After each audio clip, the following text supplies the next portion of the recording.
যি বিনামূলীয়া স্বাস্থ্য শিবিৰ এই সংক্ৰান্তত 2000 সমষ্টি সামান্য বিধায়ক পৰমানন্দ ৰাজবংশীয়ে আৰু ইষ্টাৰ্ণ ষ্টোন এণ্ড কিডনি ফাউণ্ডেশ্যনৰ উদ্যোগত যি এটা বিনামূলীয়া স্বাস্থ্য শিবিৰ ইয়াত আৰম্ভ কৰিবৰ কাৰণে যোজনা চলাইছে আৰু তাৰ বাবে আমি তেওঁলোকক ধন্যবাদ জনাইছোঁ। সকলোলৈকে নমস্কাৰ।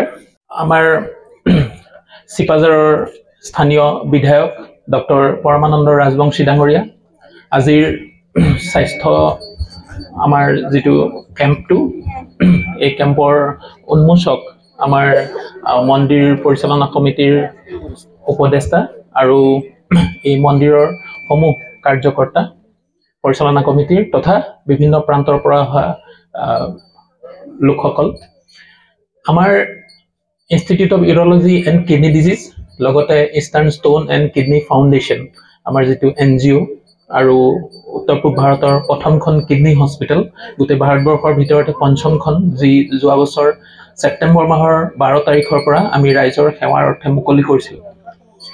তাৰ তৰফৰ পৰা আমি বিভিন্ন ভিতৰুৱা অঞ্চলত গৈ আমাৰ ৰাইজসকলৰ মাজত স্বাস্থ্যৰ বিষয়ে সজাগতা সচেতনতা আৰু মাজে মাজে স্বাস্থ্যটো পৰীক্ষা কৰিবৰ কাৰণে এটা সজাগতা অনাৰ উদ্দেশ্যে আমি বিভিন্ন ভিতৰুৱা অঞ্চলত গৈ এনে ধৰণৰ সজাগতা শিবিৰৰ আমি আয়োজন কৰি গৈছিলোঁ আৰু তাৰে 63তম শিবিৰটো আজি ছাৰে আমাক আদেশ দিলে, অনুৰোধ বুলি নহয়, ছাৰে আদেশ দিলে যে ইয়ালৈ আহিবলৈ আৰু আমি ইমান ভাল লাগিছে।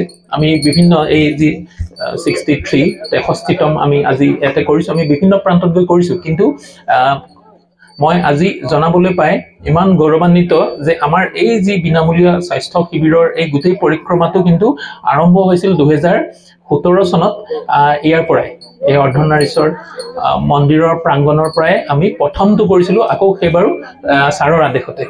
গতিকে প্ৰভুৰ কৃপাত আজি আমি ৰাইজৰ মাজত ইমানবিলাক কেম্প কৰি আহি আকৌ ইয়ালৈ আহিবলৈ আজি যি সৌভাগ্যখন পালোঁ তাৰ কাৰণে মই ছাৰক অন্তৰৰ নিভৃততম কোণৰ পৰা মই ধন্যবাদ জনাইছোঁ। আমি সকলোৱে জানো যে মূত্ৰাশয় কিডনি কেঞ্চাৰ বা আনুষংগিক গোটেইখিনি ক্ষেত্ৰতে বিশেষজ্ঞ হিচাপে নাম আছে আমাৰ ডক্টৰ ৰূপ কুমাৰ নাথ ডাঙৰীয়া আৰু তেওঁৰ অন্যান্য সহযোগীসকল আৰু ইয়াত সমবেত আমাৰ যিসকল আৰোগ্য লাভ কৰিবৰ কাৰণে আহিছে আৰু অন্যান্য সুদীবৃন্দ, যিহেতু আপুনি আহিছে একেবাৰে আন্তৰিকতাৰে, মই এই আন্তৰিকতাৰ সকলোকে সুযোগ ল'বৰ কাৰণে আহ্বান জনাইছোঁ। সেইকাৰণে যে তেখেতে এটা মন লৈ আহিছে সকলোকে আৰোগ্য কৰিবৰ কাৰণে, সেইখিনি যাতে সকলোৱে সুবিধা পায় সেই কামনাৰে মই মোৰ যি অনুভৱ সেয়া ইমানটা সামৰণি মাৰিছোঁ।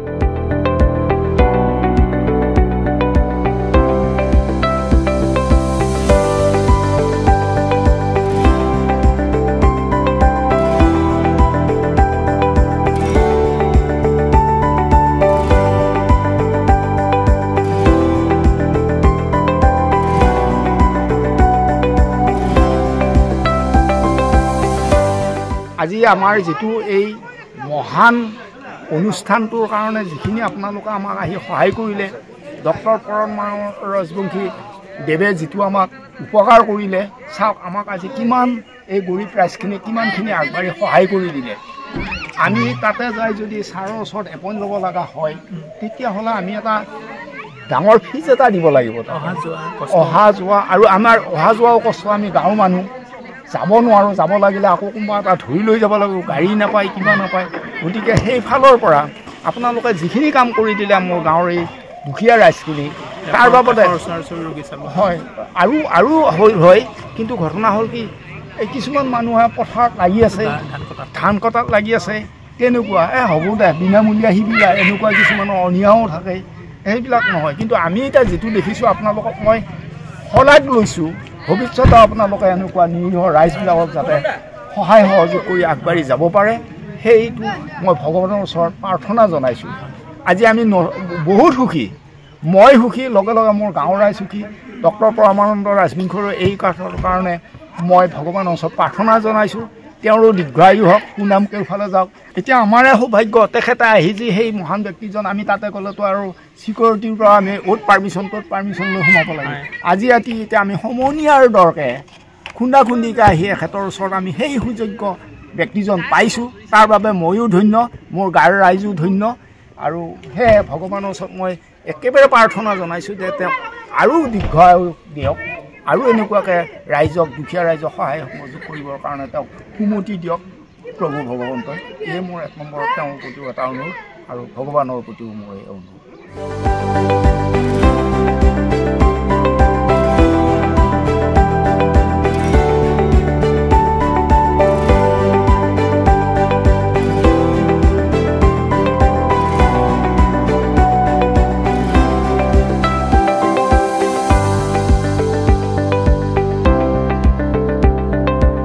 আমাৰ এই যি সজাগতামূলক শিবিৰ, ইয়াৰ উদ্দেশ্যটোৱে হ'ল যে ৰাইজৰ মাজলৈ স্বাস্থ্য বিষয়ক এটা সজাগতা, স্বাস্থ্য ৰক্ষাৰ বিভিন্ন নিয়ম, খোৱা বোৱাৰ প্ৰণালী আৰু মাদক দ্ৰব্য আদিৰ যি কিডনীৰ ওপৰত বিৰূপ প্ৰভাৱ বা ধঁপাতজাতীয় খাদ্যৰ যি কৰ্কট ৰোগৰ ওপৰত, শৰীৰৰ গোটেই অংগবিলাকৰ কৰ্কট ৰোগৰ কাৰণে যি বিৰূপ প্ৰভাৱ, এইবিলাকৰ বিষয়ে এটা সচেতনতা, সজাগতা অনাৰ উদ্দেশ্যে আমি এই ধৰণৰ শিবিৰবিলাক অনুষ্ঠিত কৰি আহিছোঁ। আৰু 63 নম্বৰৰ শিবিৰটো আজি ইয়াতে আমি অনুষ্ঠিত কৰিছোঁ। আৰু দেখা পাইছোঁ বিভিন্ন ৰোগী আহিছে, বিভিন্ন প্ৰান্তৰ পৰা আহিছে, চিপাজাৰে নহয়, দূৰ দূৰণিৰ পৰাও আহিছে।